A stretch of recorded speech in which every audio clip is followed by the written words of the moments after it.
adolescente de 16 años, oriunda de Pedro Juan Caballero, que supuestamente había sido obligada por su patrona a ingerir soda cáustica, habló por primera vez con las autoridades y negó el hecho. Dijo que fue un intento de suicidio por problemas personales. Según el juez Edgar Ramírez, que la visitó en el Hospital del Trauma, la niña aseguró haber sido ella misma quien preparó la mezcla para luego ingerir.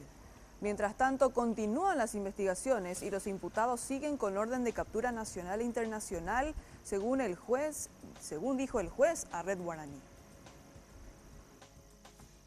Ante la pregunta del juzgado si tenía conocimiento a presenciar el hecho por el investigado, la misma decidió que ella preparó el producto, la sustancia, que era un polvo mezclado con quiboa, que es un producto, ¿verdad?, de limpieza, y un poco de agua, y puso en un vaso de plástico de aproximadamente 200 ml.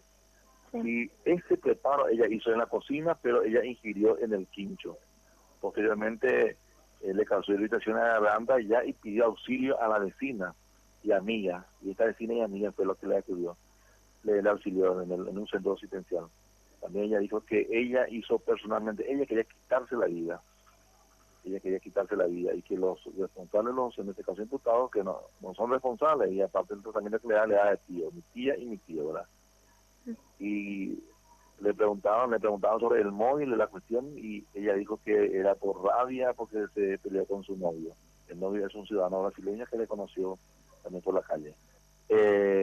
Y con respecto al abuso sexual, esa fue una formulación, una pregunta realizada por la agente fiscal Martina Areco, y ella respondió que en ningún momento su patrón abusó, que siempre le trataron bien en la casa, ¿verdad?